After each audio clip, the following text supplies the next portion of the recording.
I mean, last night in the UK, there was a very disturbing report on Channel 4 News.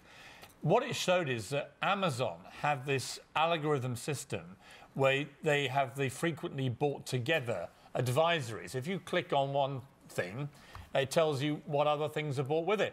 And it basically proved beyond any doubt that if you click on one part of an online bomb-making kit, then Amazon will automatically show you how to finish your kit. I mean, it was just blatant and terrifying.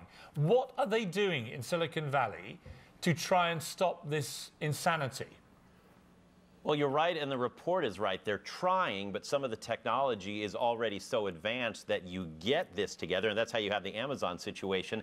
And even though Twitter has said it's taken down something like 630,000 accounts of ISIS groups and terrorist groups, they're easy to jump back on because the technology is so easy to use. So I agree that there needs to be more of a focus on what to do to be proactive instead of just reactive. And yes, the technology is almost too easy to use, so it's easy to jump back on or build a bomb. Right. I mean, General David Petraeus, who was one of the most senior military men in America until quite recently, he's been part of this report that's come out in America. He said the attempted bombing of an underground train in London last Friday using a device that can be built from instructions available online merely underscore once again the ever-present nature of this threat. But let's be under no illusion. It looked like this bomb kit that nearly blew up a tube train in Britain was probably freely available as an instructional thing online. That could have been the worst terror attack this country's ever seen.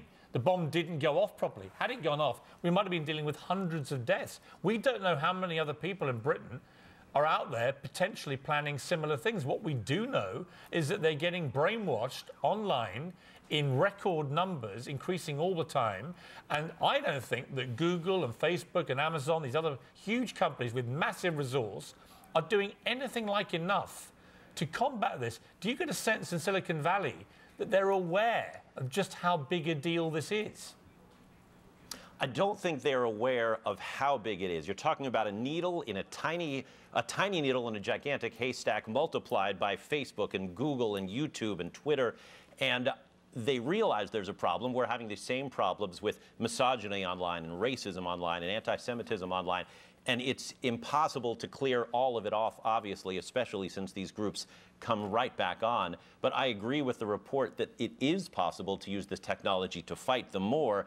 But right now, the priority is on growing the product and bringing everybody online instead of making it so that some of these young people who are ripe for what you call brainwashing are seeing all these things on their phones and on their tablets every day, multiplied by as many social networks as they're on during the day. I mean, Martin Frampton, I mean, this is the problem, isn't it? That all these companies, they're massively well-funded and resourced. They've got billions, hundreds, trillions of dollars between them.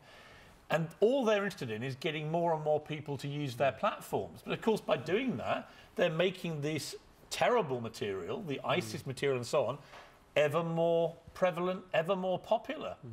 Yeah, I mean, I would say I don't think these companies, these corporations are any more sort of evil or malign than any other big corporation. It's just not their major focus. But clearly, I think... Well, why isn't it their major focus? The major focus seems to me, from all of them, the common theme is making money. Well, and actually, the major focus right now should be stopping people getting blown to pieces. Well, and if I was running one of these companies, I'd be taking it a lot more seriously than I think they're taking it. Well, I think one of the things we've seen in the last year is a lot of fine words from the companies. They have said that they want to do more about this, but I think one of the things we need now to see is delivery. And it's clear from the report, you know, we surveyed British public attitudes, for example, and two-thirds of British people think that more needs to be done. And what does it tell you about Britain? This is the key thing for me. In a week when we've got 2 jihadi suspects who were arrested over potentially being involved in this bomb at Parsons Green tube, right?